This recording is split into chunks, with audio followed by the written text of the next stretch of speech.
لا شيء مما ترى تبقى بشاشته، يبقى الإله ويفنى المال والولد. لم تغن عن هرمز يوما خزائنه، والخلد قد حاولت عاد فما خلدوا.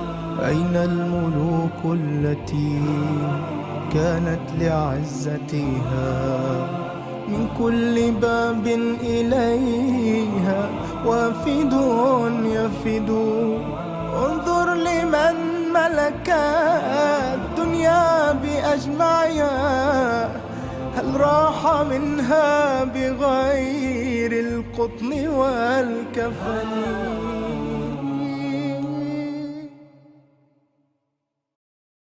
کسی از شما نخواهد مرد مگر با گمان نیک به خداوند عزوجل. این را خود پیامبر صلی الله علیه و آله و سلم فرمودند و رسول الله صلی الله علیه و آله و سلم توضیح دادند که برای حسن خاتمه هم راههایی وجود دارد و برای سوء خاتمه هم همینطور. پس حالا که مرگ دری است که همه مردم از آن عبور می کنند، باید بدانیم حالمان هنگام عبور از این در به چه صورت خواهد بود.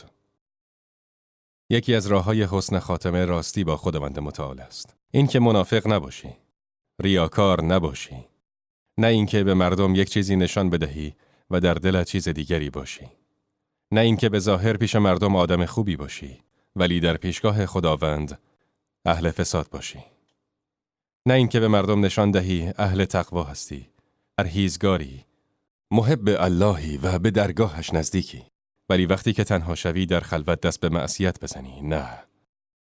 افرادی هستند که برای تظاهر و در مقابل چشم مردم اعمال اهل بهشت را انجام می دهند. همانا که اهل جهنمند و اجل و تقدیر بر آنها پیشی می گیرد و عمل اهل جهنم را انجام می دهند. از راه‌های حسن خاتمه توبه است. این که ایشان اگر گناهی انجام داد توبه کند. زیرا ما نمی‌دانیم، شاید مرگ برای ما فرصتی برای توبه باقی نگذارد. شاید مرگ ناگهانی به سراغ ما بیاید و ما گناهکار باشیم. خیلی ها در حال نوشیدن شراب میمیرند. خیلی ها در حالی میمیرند که عاق والدین هستند و با خویشاوندان رابطه ای ندارند. خیلی ها به خاطر دزدی وارد خانه مردم شده و در همان حال کشته شدند. خداوند بندگان خود را در حالی که جانشان را قبضه کرده محشور می‌گرداند. امکان دارد که بنده‌ای بمیرد و در حال گناه یا ظلم یا ستم کردن باشد. اعوذ بالله که به لقای خدا بروی و در این حال باشی. پس از راه‌های حسن خاتمه توبه است. نبی علیه السلام از کسانی که قبل از ما بودند برای ما گفتند. می‌فرمایند در زمانهای قدیم 3 مرد بودند. در حال رفتن بودند که باران شروع به باریدن کرد. به دنبال جایی می‌گشتند که تا زمانی که باران می‌بارد از گزند آن باران در امان بمانند. غاری پیدا کردند. غار. وارد این غار شدند و در این غار چیزی به جز سنگ‌های بزرگ و گرد و خاک چیزی نبود. پس در این غار نشسته منتظر قطع شدن باران شدند که بعد از آن به راهشان ادامه دهند. هنگامی که در این غار بودند به سنگ‌ها نگاه می‌کردند.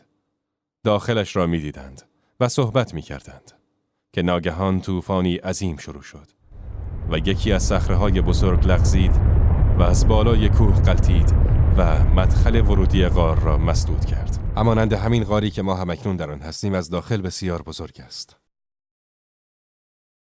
بسیار بزرگ است. اما مدخل ورودی آن ممکن است بیش از 1 متر در 1 متر هم نباشد. 1 متر در 1 متر. 1 متر و نیم در 1 متر و نیم. تنگ است. اما وقتی که وارد میشوی بزرگ است. اگر صخره بزرگ از بالای کوه بغلتد و در کوه را ببندد، هیچ کس نمیتواند آن را به دستانش هل بدهد. انسان ضعیف آفریده شده. پس صخره از بالای کوه غلتید و مدخل غار را مسدود کرد. به همدیگر نگاه انداختند. فکر کردند در این غار و در حالی که در بین صخره‌ها گیر کرده اند، نه غذای کافی دارند، نه آب کافی، نه بستری، نه همسر و فرزندین و نه هیچ کس. داد زدند، گریه کردند، صخره‌ها را تکان دادند. اما نتوانستند و از خود پرسیدند آیا اینجا قبر ما خواهد بود؟ یکی از آنها گفت قسم به خدا که از اینجا نجات پیدا نمی کنیم مگر اینکه به درگاه خدا دعا کنیم. الله متعال، او که ناظر شماست، به شما گوش می دهد.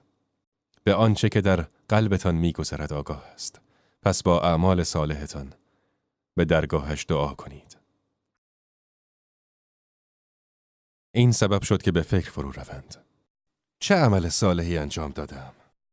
از مالم چه صدقه‌ای دادم؟ چه نیکی کردم؟ از نامحرم چشم‌پوشی کردم؟ احسان کردم؟ در بین مردم اصلاح کردم؟ امر به معروف و نهی از منکر کردم؟ نماز خواندم؟ قرآن خواندم؟ یاد خدا کردم؟ این سوالات را از خودشان پرسیدند. سپس یکی از آنها گفت پروردگارا، دختر عمویی داشتم که دوستش می داشتم بیش از هر مردی که می تواند زنی را دوست بدارد و من او را برای ازدواج می خواستم. ولی او مرا رد کرد. زمانی که در سختی بود پیش من آمد و از من کمک خواست. فقیر و شکسته پیش من آمد. گفت مقداری پول به من بده. پروردگارا، من به او 100 دینار دادم تا اینکه راضیش کنم با او همبستر شوم.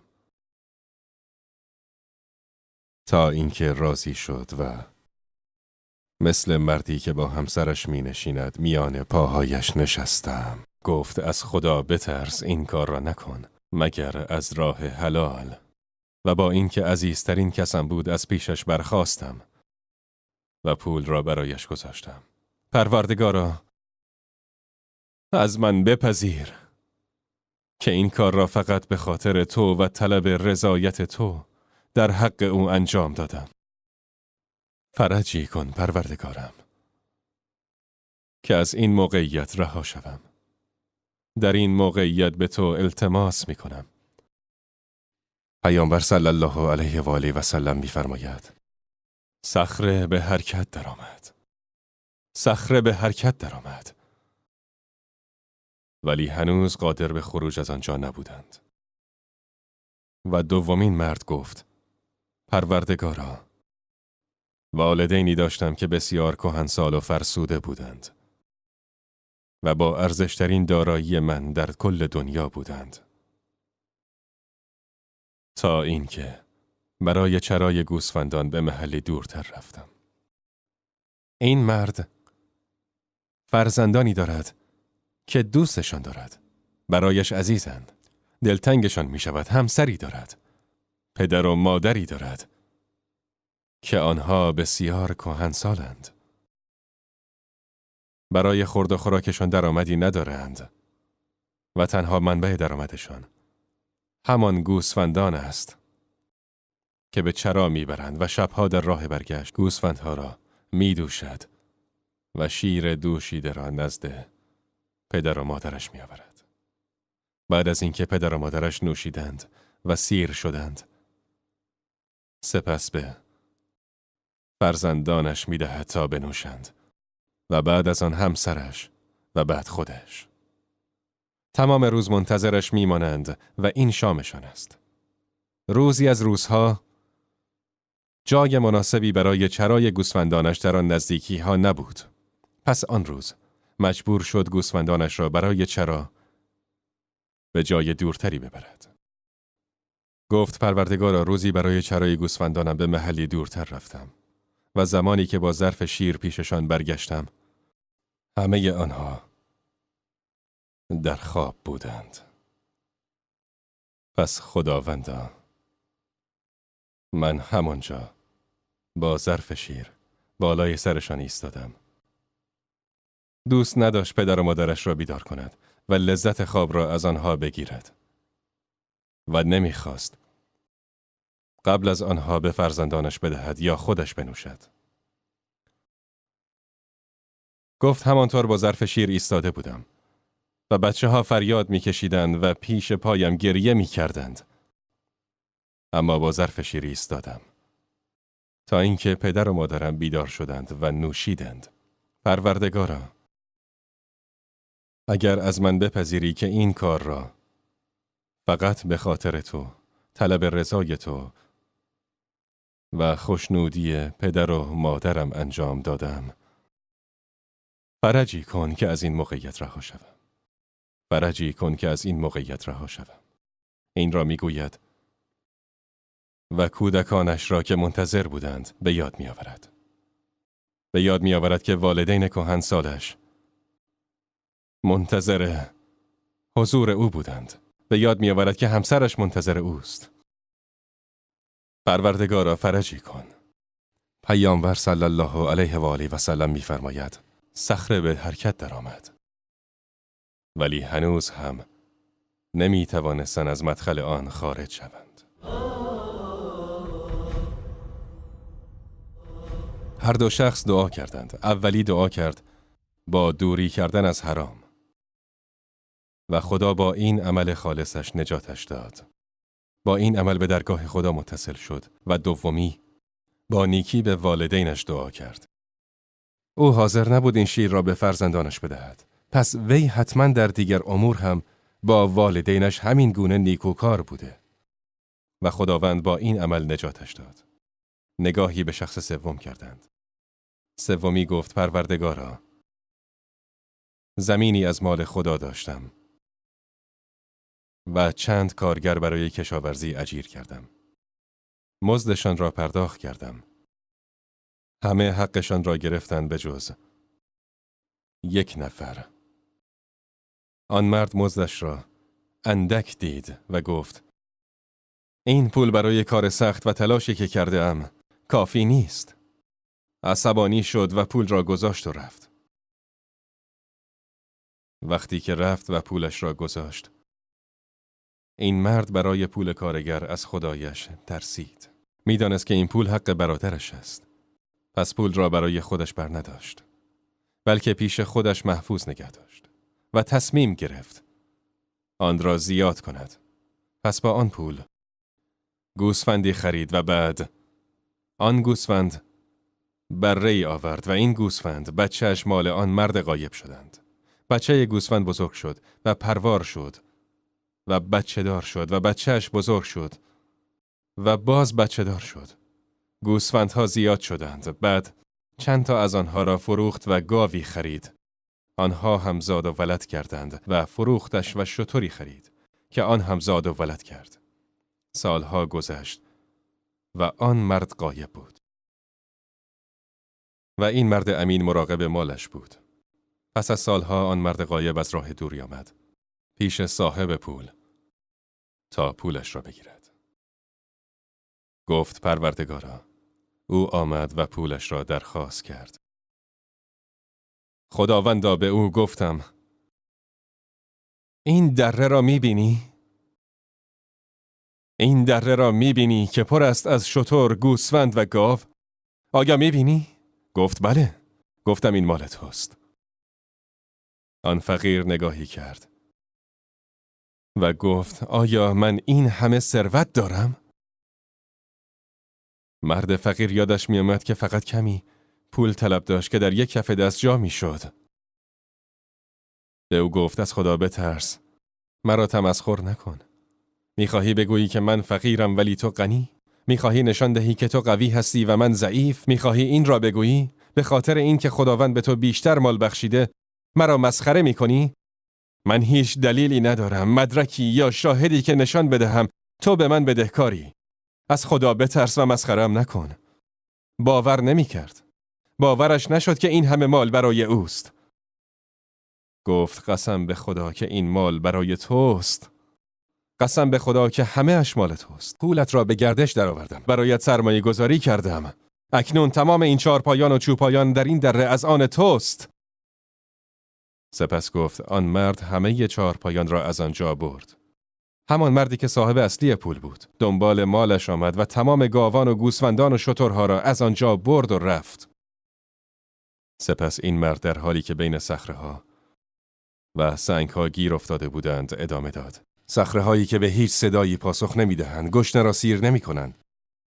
و آتشی را برطرف نمی کنند و در بین این صخره‌ها هستی. گفت پروردگارا، اگر از من بپذیری این کار را فقط به خاطر تو و طلب رضای تو و خوشنودی تو این امانت را حفظ کردم. فرجی کن که از این موقعیت رها شوم. فرجی کن که رها شوم. رسول الله فرمودند سپس صخره به حرکت درآمد و آنها از آن غار بیرون آمدند. از غار بیرون آمدند. از آتش و گرسنگی نمردند که به این صورت به دیار آخرت سفر کنند. که این سرانجامشان باشد. دور از همسرانشان نمردند. در غم و اندوه و ناراحتی جان نباختند. در عذاب جان نباختند. بلکه خداوند متعال از آنجا خارجشان کرد و رهایشان کرد. با توبه. خداوند متعال ارزشت را بالاتر میبرد و پایان زندگیت را نیک میگرداند. یکی از راه‌های حسن خاتمه دعاست. این است که بندگان مستمر دعا کنند که خداوند عاقبت آنها را نیک گرداند. همه گذشتگانمان پیوسته این دعا را می‌خواندند. هنگام سجده دعا می‌کردند. در حج، در عرفه، در حال طواف و آخر شبها دعا می‌کردند. خداوند عاقبت به خیرمان کن و مرگ را بر ما آسان بگردان. از راه‌های عاقبت به خیری دوری از ظلم و ستم به مردم است. دوری. این که به کی ظلم کردی؟ این گونه نباشی که اگر در میان مردم راه بروی آن را زده باشی و به این یکی دشنام داده باشی و آن یکی را فریب داده باشی، این یکی را گول زده باشی و مال آن را بالا کشیده باشی. نه. باید وقتی در میان مردم راه میروی حق هیچ کس به گردنت نباشد. این یکی از بهترین راه‌های عاقبت به خیری است. این که ابداً حق هیچ احد و ناسی به گردنت نباشد. در روز قیامت 3 پرونده وجود دارد. 3 دسته اعمال هم وجود دارند. یکی از اعمالی که ابداً خداوند نمیبخشد شرک به خداوند است. کسی که به خداوند شرک بورزد، خداوند به هیچ وجه او را نمیبخشد. یک عملی هم هست که فقط بین بنده است و خدای خودش و آن هم ظلم انسان به خودش است. کوتاهی در نماز، کوتاهی در زکات، کوتاهی در حج که روزش را بدون عذر بشکند و عملی هم هست که خداوند در بین مردم قضاوت می کند و آن حقوق بندگان است. حقوق بندگان. از راه‌های عاقبت به خیری این است که شب هنگام وقتی که در حال خواب هستی به یادت نیاید که فروشنده‌ای از تو پولی طلب دارد یا اینکه به صاحب مغازه‌ای بدهکاری یا به همسرت ظلم کردی یا ناخودآگاه و ناخواسته بین فرزندانت فرق گذاشتی. نه. این که هیچ ظلمی نکرده باشی ابداً. که مردم علیه تو بد دعایی کنند. شاید هنگام مرگ فریاد بزنی. روزی حجاج ابن یوسف به سعید ابن جبیر ظلم بزرگی کرد و او را کشت. حجاج ابن یوسف سعید ابن جبیر را کشت. و روزی که مرگ سراغ حجاج ابن یوسف آمد، آه و ناله می کرد و می گفت با سعید ابن جبیر چه کردم؟ من با سعید ابن جبیر چه کردم؟ وقتی که در بستر مرگ بود، ناگهان به یادش آمد که آن مرد بیگناه بود. پس به کسی ظلم نکنید. مال کسی را نخورید. اگر پایان خوشی را می خواهید، مال کسی را نخورید. به کسی تجاوز نکنید. به هیچ کس ظلم نکنید. حق کسی را نخورید. طوری زندگی کن که جیبت، مالت و شرفت سالم باشد و وقتی در حضور مردم صحبت می کنی دهانت سالم باشد. از علائم عاقبت به خیری در حال مرگ این است که فرد جانش را در حال عبادت از دست بدهد. این که در حال نماز بمیرد یا این که در حال تلاوت قرآن یا در حال نیکی کردن یا این که لبیک گویان و در حال احرام بمیرد. و از دیگر علائم عاقبت به خیری مردن با عرق جبین است. رسول الله صلی الله علیه و آله و سلم فرمودند مؤمن با عرق جبین میمیرد. یعنی به هنگام مرگ پیشانیش خیس عرق می شود. مفسرین میگویند که این چند دلیل دارد بعضی‌ها گفتند ممکن است از شرم دیدار خداوند عرق می کند. یعنی از حیای بلقاء الله. بعضی‌ها گفتند که پیشانی به خاطر ترس و تعظیم خداوند عرق می کند. و بعضی‌ها گفتند که پیشانی عرق می کند برای اینکه خداوند متعال خواسته که او را از بقیه گناهانش پاک گرداند. برای همین روحش را با درد و رنج از بدنش جدا می کند. از دیگر علائم عاقبت به خیری این است که هیچ حقی بر گردن کسی نداشته باشی. در حالی بمیری که به یاد بیاوری به کسی مدیون نیستی، یا اینکه کسی را فریب نداده باشی، اینکه بمیری و هیچ حقی از حق مردم بر گردنت نباشد. از دیگر علائم حسن خاتمه این است که فرد دوست داشته باشد خداوند را ملاقات کند، فرائض و نمازهایش را به جای بیاورد. همانطور که گذشتگان به خواندن نمازها اهمیت زیادی می‌دادند. زیرا می‌دانستند نماز اولین عملی است که پس از مرگ با خود به لقای خداوند متعال میبرند. نبی اکرم صلی الله علیه و آله و سلم در هنگام مرگش تکرار میکرد و مردم را به آن وصیت میکرد: نمازهایتان و ملک یمینتان، یعنی خدمتکارانتان، به آنها ظلم نکنید. رسول الله صلی الله علیه و آله و سلم میدانست که اگر به نمازش اهمیت بدهد، هنگام مرگ خداوند از او راضی خواهد بود. ولی از علائم سوء خاتمه این است که انسان در هنگام گناه کردن بمیرد و با آن محشور گردد. مثل رفتن به مهمانی که در آن مشروبات الکلی وجود دارد، فسق و فجور هست و انواع گناهان دیگر، و نعوذ بالله در آن بین جانش را از دست بدهد یا استفاده از مواد مخدر و هنگام مصرف مواد مخدر که بسیار ننگاور است بمیرد به خاطر زیاده روی، و وقتی آزمایش کنند ببینند که واقعا مصرف کرده. پناه بر خدا از سوء خاتمه. از علائم سوء خاتمه این است که شخصی بمیرد و پدر و مادرش ازش راضی نباشند، یا اینکه بمیرد در حالی که ظلم کرده یا مردم برایش دعای خیر نکنند، یا اینکه در حالی بمیرد که حق زکات مردم را نداده باشد. پناه بر خدا. عبدالعزیز ابن ابی رواد مردی از مردم بود و غیر از او مرد صالح دیگری هم بود. او تاجر بود. آن مرد ثروت زیادی داشت و در حالی که عبدالعزیز در بستر مرگ بود رسید.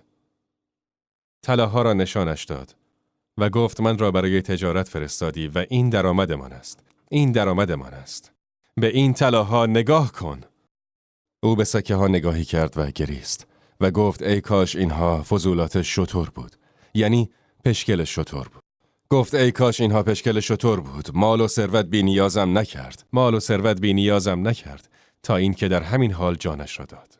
پس باید زکات مالت را بدهی. در آن کوتاهی نکن. به گرسنگان غذا بدهید، صدقه بدهید تا اینکه به لقای خداوند فائز شوید و پروردگار نیز از لقای تو خوشحال می شود، همانند تو. لشیء مما ترى تبقى بشاشته يبقى الإله ويفنى المال والولد لم تغن عنه هرمز يوما خزائنه والخلد قد حاولت عاد فما خلدوا أين الملوك التي كانت لعزتها من كل باب إليها وافد يفد انظر لمن ملك الدنيا بأجمعها هل راح منها بغير القطن والكفن